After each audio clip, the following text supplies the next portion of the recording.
சக நடிகர்கிட்ட? பிரமிளாவை பார்த்தா ரொம்ப என்ஜாய் பண்ணுவேன். ஓகே. அது அப்படி நடிக்கும் அது.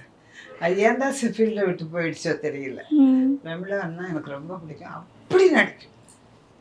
அவங்க நடிச்சதுல இது ரொம்ப நான் கவர்ந்துச்சு என்ன அப்படின்னா இதே அந்த சீன்ல இந்த வீட்டுக்கு எனக்கு கல்யாணம் ஆகி நானே போய் கல்யாணம் பண்ணிக்கிட்டு வந்து அந்த வீட்டில் இருக்கும்போது இந்த குழந்தைங்கள தொட்டியில் போடுவோம்.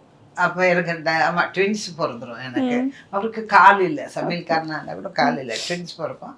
சரின்னு சொல்லி இந்த வீட்டுக்கு அந்த குழந்தை பார்க்கறதுக்காக வர்றாங்க. வந்த உடனே சில அதே வீட்டில் பிறந்தா, அதே வீட்டில் படித்தா, அதே வீட்டில் கல்யாணமும் பண்ணிக்கிட்டு போனான். அந்த வீட்டுக்கு வந்த உடனே முடியலையே முடியலையே முடியல சுசு சுசு சுசு இந்த நகை எடுக்கிறது அதில் ஆத்துறது இன்னமும் எனக்கு ரொம்ப பிடிக்குங்க. இப்போ கூட வாழையடி வாழை படம் வந்தால் அப் டு டேட்டாக இருக்கும், சூப்பராக இருக்கும். அது சீரியலில் யாராவது எடுத்தால் கூட ரொம்ப நல்லா வரும். ஓகே. ஸோ இப்போ நீங்கள் நடிக்கிறதுக்கு முன்னாடி வந்து உங்களை எல்லாம் சாவித்திரி அம்மான்னு சொல்லும் போது நடிக்க போகும்போது யாராவது சொல்லியிருக்காங்களா? நிறைய பேர். ஓகே. நிறைய பேர் சொன்னாங்க. சிவாஜி சாரே சொன்னார். சிவாஜி சாரே சொன்னார் என்ன, யார் தாயவா சின்ன சாவித்திரி மாதிரியா இருக்கிறா அப்படின்னு கேட்டார். இவ்வளோ பெரிய வார்த்தைகள்ல.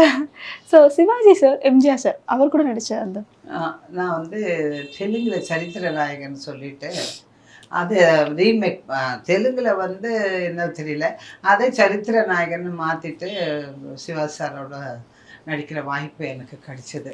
பெரிய பெரிய லெசன்ஸோடலாம் ஆக்ட் பண்ணியிருக்கேம்மா நான். நிறைய டைரக்டர்ஸ், பெரிய பெரிய டைரக்டர்ஸு கூடலாம் ஆக்ட் பண்ணியிருக்கிறேன்.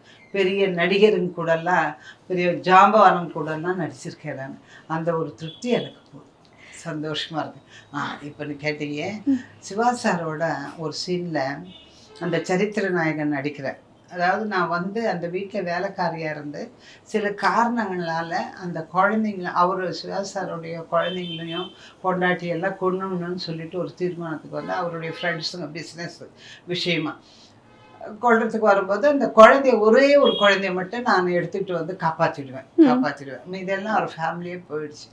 அந்த குழந்தைய காப்பாற்றி வளர்த்து ஆளாக்கி கொண்டு வந்து அவருக்கு சேர்ப்பேன். இதுதான் உங்கள் புள்ள, நான் தான் உங்கள் வீட்டில் வேலை செஞ்சேன் கமலா சொல்லிட்டு சொன்னோடனே அவர் அப்படியே கமலான்னு சொல்லிட்டு இது என் புள்ளியான்னு அந்த புள்ளியை பார்ப்பாருமா. அப்படியே அந்த ஜூம் அவருக்கு